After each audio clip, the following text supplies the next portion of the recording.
ఆ రోజు ఇదే ముఖ్యమంత్రి గారు అన్నారు. కేసీఆర్ ఎల్ఆర్ఎస్ అన్నారు, బీఆర్ఎస్ అన్నాడు, ఇప్పుడు ఎంఆర్ఎస్ అంటున్నాడు అన్నాడు. ఎంఆర్ఎస్ అంటే ఏంటంటే మ్యారేజ్ రెగ్యులేషన్ స్కీమ్ అట. ఇప్పుడు మేమంటున్నాం అంటే ఉత్తమ్ మన రేవంత్ రెడ్డి గారు ఎల్ఆర్ఎస్ పోయింది, బీఆర్ఎస్ పోయింది, ఎంఆర్ఎస్ కాదు ఇవాళ బీఆర్ఎస్ పట్టుకొస్తుండే. రేవంత్ పట్టుకొస్తాడు. బీఆర్ఎస్ అంటే బర్త్ రెగ్యులేషన్ స్కీమ్ పట్టుకొస్తాడు. ఇవాళ మనిషి చచ్చిపోతే డిఆర్ఎస్ కూడా డెత్ రెగ్యులేషన్ కూడా పట్టుకొస్తాడు. చచ్చిపోతే కూడా పైసలు వసూలు చేసే పరిస్థితి వచ్చింది. ఇవాళ 1000 కోట్లు దోచుకుంటున్నారు. ఆ వీడియో చూపడతా మీకు. వీడియో ఉన్నది.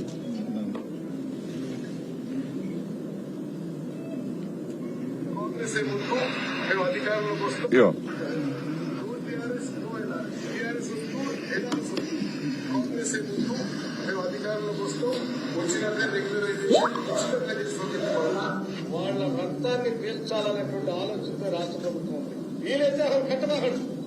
ఇప్పుడిగా మీరు తీసుకొచ్చిన అప్పులన్నింటినీ కట్టడానికి ఆ అప్పుల భారం ఈ రోజు ప్రజల మీద వేస్తా ఉన్నారు. ఈ రకంగా ఇక ఎల్ఆర్ఎస్ పేరుతోటి కొత్త మళ్ళా అంటే దోచుకోవడానికి దాచుకోవడానికి ప్రజల దగ్గర చిల్లి గవ్వలేకుండా చేయడానికి ఇదొక నాటకం. టీఆర్ఎస్ అయిపోయింది, ఎల్ఆర్ఎస్ అయిపోయింది, ఎంఆర్ఎస్ తెస్తాడంట. పెద్ద మంచి లేదు, పెద్ద మంచి ఎల్ఆర్ఎస్ అంటే అదే ఎంఆర్ఎస్ కూడా తెచ్చుకుంటున్నాడు. అదేంటంటే marriage regularisation scheme sir. Marriage regulation scheme అంట. మరి ఈయన బీఆర్ఎస్ వాడికి వస్తాడు ఈయన. కాబట్టి ఇట్లా అన్ని రకాలుగా ప్రజల నుంచి దోచుకోవడానికి ఇలా కాంగ్రెస్ పార్టీ ప్రభుత్వం చేస్తున్నది. ఏమంటే కేంద్రం తెచ్చడము. నేను క్లియర్ చెప్పినాం, కేంద్ర బడ్జెట్ మీద నేను సవాల్ చేస్తాం. చర్చించడానికి మేము సిద్దము. 1,08,000 కోట్ల రూపాయలు వివిధ అభివృద్ది పనులకు, సంక్షేమ పథకాలకు మేము ఇచ్చింది 1,08,000 కోట్ల రూపాయలు తెలంగాణ రాష్ట్రానికి ఇచ్చినాము.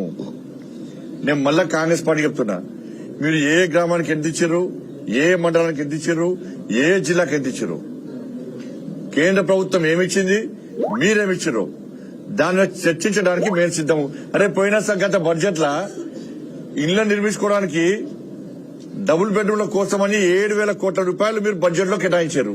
ఒక్క పైసా ఖర్చు పెట్టలే. మీరు ఒక్కరికి ఇల్లు ఇయ్యలే. ఇలా మీరు సవాలు ఇస్తే సవాలు సిద్ధం లేరు. మీరు మన కేంద్రం తిడతారు వాళ్ళ. కాబట్టి ఎన్నికలు నమ్మక ద్రోహానికి, పోరాటాలకు జరుగుతున్న ఎన్నికలు, వంచనకు, ధర్మ రక్షణకు జరుగుతున్న ఎన్నికలు. కాబట్టి మేధావి వర్గంతో కూడా ఆలోచించండి. ఉద్యోగ ఉపాధ్యాయులు ఆలోచించాలి. 317 విషయంలో గాని, మీ పీఆర్సీ విషయంలో గాని, మీ డిఎల్ విషయంలో గాని కొట్లాడింది భారతీయ జనతా పార్టీ. లాఠీ చార్జీలో దెబ్బలు తిన్నది భారతీయ జనతా పార్టీ. జైళ్లకు పోయింది భారతీయ జనతా పార్టీ. కానీ మీకోసం కొట్లాడి జైలుకు పోయినటువంటి భారతీయ జనతా పార్టీ కార్యకర్తలకు భరోసా, ఒక విశ్వాసం నింపాలంటే, ఇంకా మీకోసం కొట్లాడని చెప్పి ఒక ఆలోచన రావాలంటే, కొట్లాడే పార్టీకి, కొట్లాడిన పార్టీకి, భారతీయ జనతా పార్టీ అభ్యర్థులకు మీరు ఓటేసి